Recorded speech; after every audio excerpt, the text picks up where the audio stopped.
Hello everyone, I'm Dr. Akash. Welcome to my YouTube channel. Today we're going to discuss about a very important topic in orthopedics, that is osteosarcoma. To begin with, it is also known as osteogenic sarcoma. Why? Because by definition we know that sarcoma is a type of cancer that arises from the connective tissues. The term osteogenic tells that the genesis or the origin is from the osteon or the bone. That's why the term is as such. This is a highly malignant bone tumor and it is characterized by formation of osteoid or bone by the malignant mesenchymal cells. You can clearly see a picture of osteogenic sarcoma of femur. Let's come to etiology. So the osteosarcoma has a bimodal age distribution that has two modes. One earlier in life, that is seen mostly in between age of 15 to 25. That is also called as primary osteosarcoma. The etiology is mostly unknown or idiopathic. But in the later part of the life, mostly after 50 years of age, we see secondary osteosarcoma. There are some predisposing factors which can lead to formation of this osteosarcoma. Namely, there can be some history of previous radiation exposure, Paget's disease of bone, multiple hereditary exostosis, or fibrous dysplasia. And this osteosarcoma is also found in conjunction with another highly malignant tumor, that is retinoblastoma. Let's move on to the types of osteosarcoma. So we can differentiate it according to the site of affection. It can be medullary or in the intramedullary region in the central part. It can be periosteal or it can be parosteal. So the periosteal and parosteal, they are basically similar, but the only difference is that the periosteal osteosarcoma is more aggressive than the parosteal one, and the course of the disease is very quick. It affects the bone very quickly, therefore it presents with so much of pain, and the tibia bone is more affected than the femur. Now coming to according to the histologic types, it can be divided into osteoblastic, chondroblastic, or fibroblastic. So as the name suggests, if the main content of the tumor is osteon or the bony contents is more, then it is osteoblastic. If it is cartilage forming, then it is called chondroblastic. If it is forming more of fibrous tissue, then it is called fibroblastic. So this classification can only be made after the histologic confirmation. Now coming to the pathologic, we have already discussed the histologic variants. Now coming to the gross picture, if you are seeing a resected specimen of osteosarcoma, how will it look? The location is mostly metaphyseal end of the long bones. There should be a large mass with destruction of the inner cortex. So according to the color, sometimes we can differentiate, but it is very hard to say looking at the gross picture itself. But we can remember, if the gross tissue is showing yellowish white color, then it is osteoblastic. If it is bluish white, then it is chondroid or chondroblastic. If it is purely white, then it is fibroblastic. Now if I'll ask you, how does this gross picture looks? So this looks more like yellowish white. Yes, so this is mostly osteoblastic type of osteosarcoma. In the cut section we can see it varies from a stony hard to a soft gritty mass, and there are sometimes large vascular channels, because this osteosarcoma, whenever it is growing at the end of some long bones, usually it is fed by a feeding vessel from which it derives its nutrition.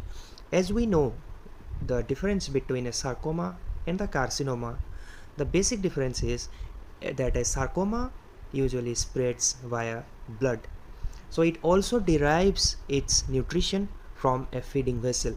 So there are some vascular channels, there are some neovascularization for that, and there are some areas of necrosis for which there are some soft areas in between a hard mass. If you look at the picture clearly, you can see there are areas of hemorrhage and there are areas of necrosis. Now let's move on to the histology part, which we basically see under the microscope. So there will be the stroma will be sarcomatous type. There will be some identifiable spindle cells present. There are direct formation of tumor, osteoid and bone by the malignant connective tissue. You can see that in the picture below. In the above picture, if we can zoom it in, you can say there are tumor cells with varied morphology and pleomorphism with increased nucleocytoplasmic ratio, loss of polarity, hyperchromatic nuclei. These are all suggestive of malignancy. And coming to the osteoid is basically eosinophilic, homogeneous and glassy appearing lace-like material. This you have to remember for writing your theory paper. The basic difference between a eosinophilic and a basophilic, as you know, that eosinophilic usually looks a bit reddish, and the basophilic, the nucleus and all those things, they look a little bit of bluish.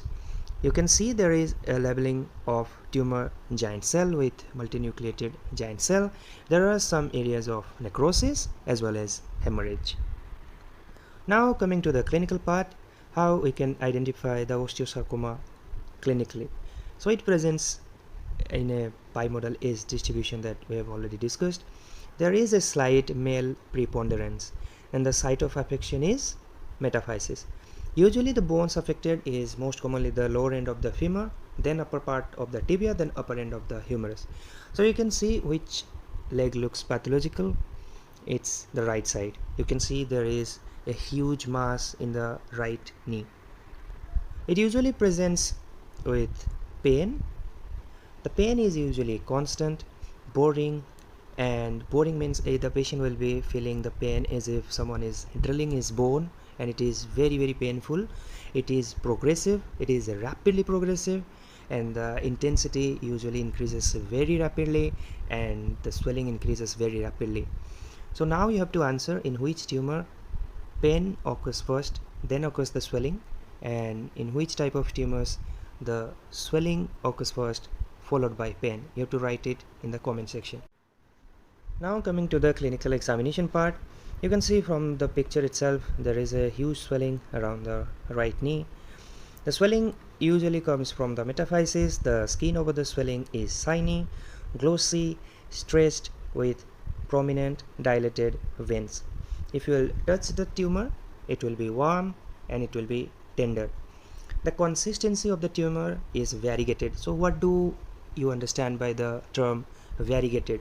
So it means that it varies.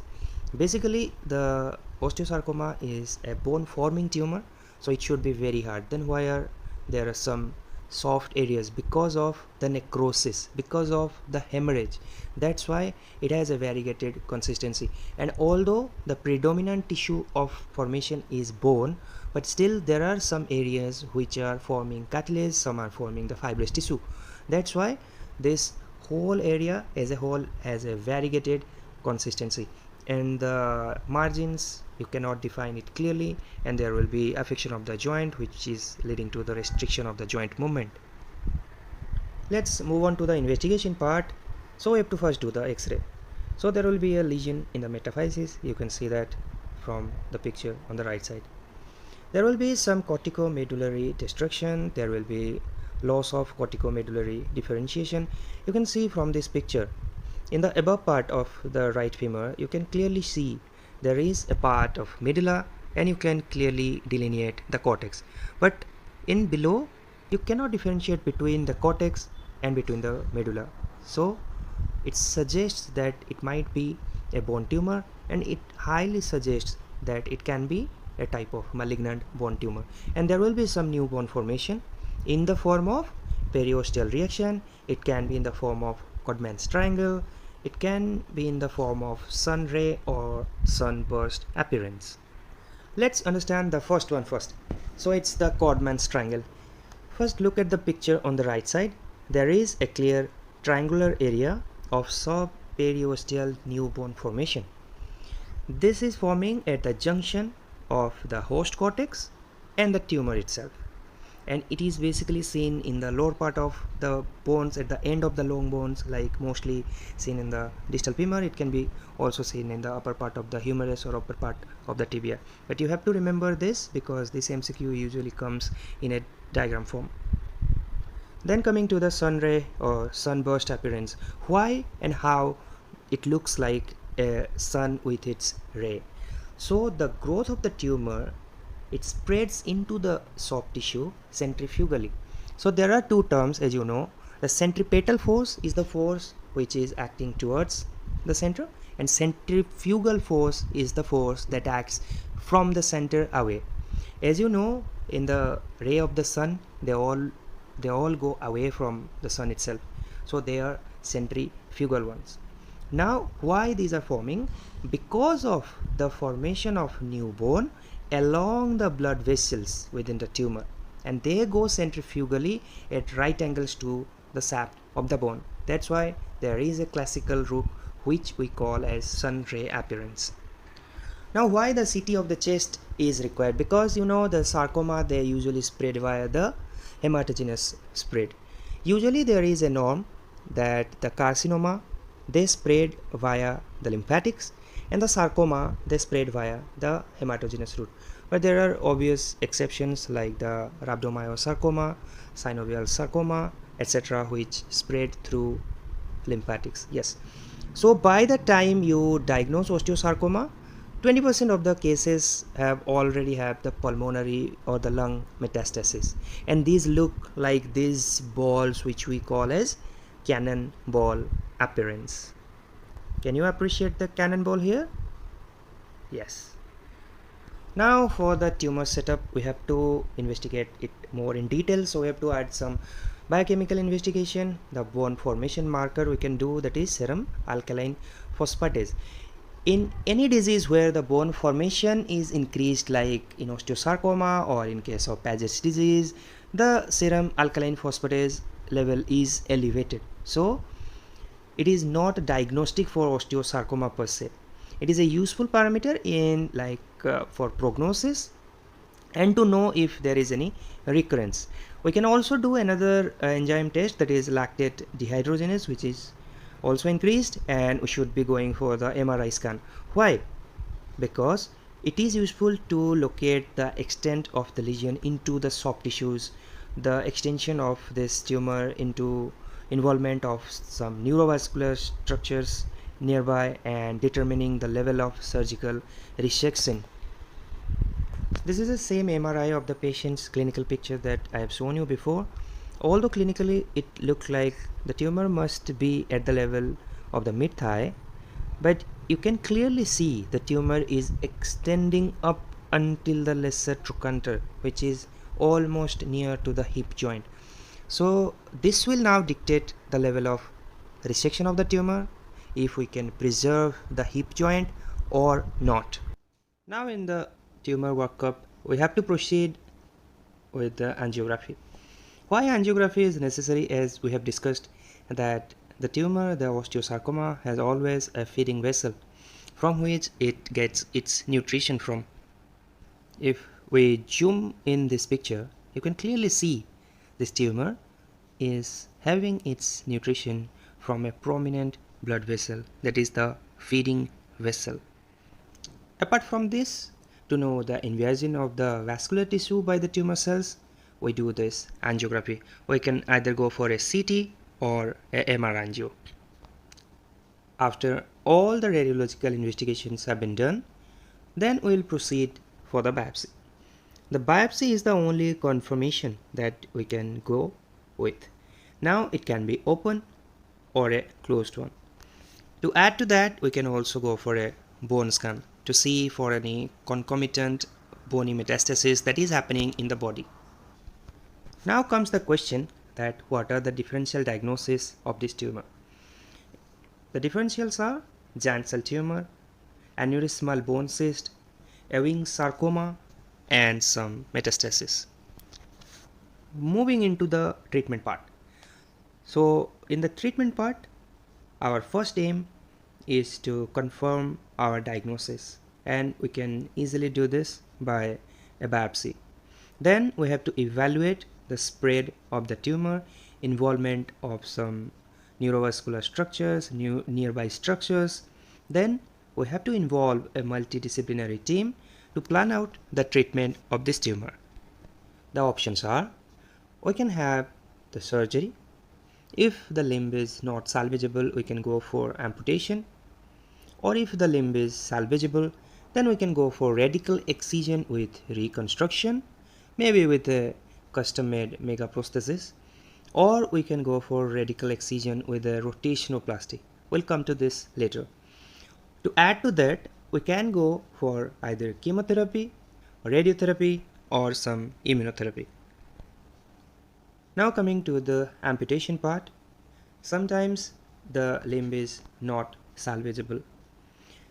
That's when we have to go for amputation.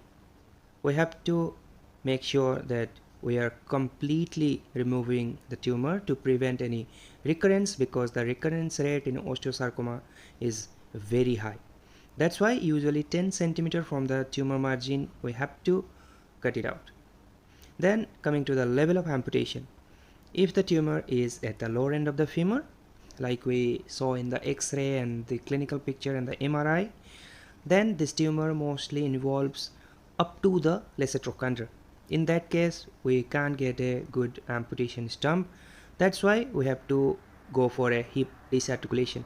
But if the tumor has not spread that high and it is limited to below the mid-thigh, then we can go for mid-thigh amputation or above knee amputation.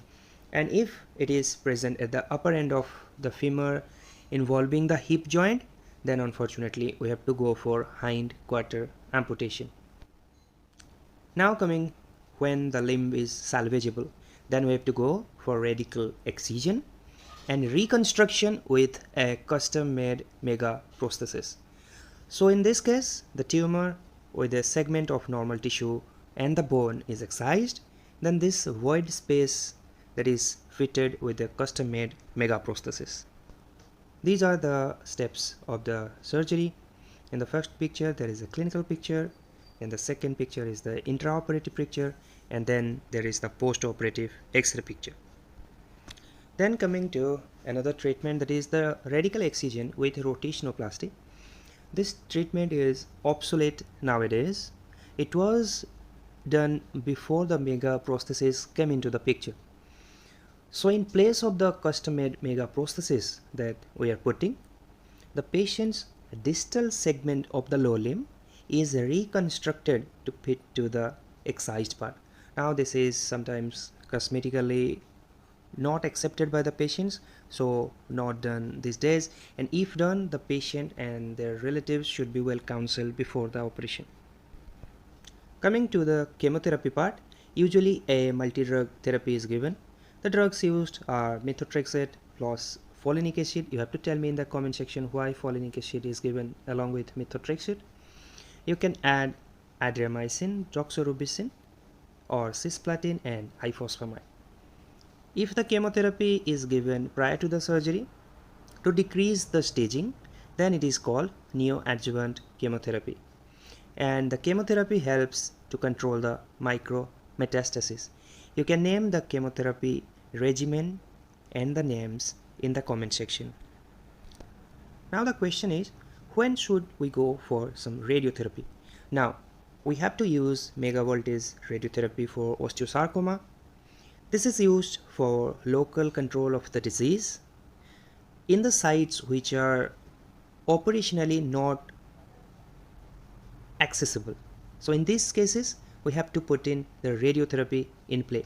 And also if the patient are not fit for surgery, or if the patient is refusing surgery, then also we have to go for the radiotherapy.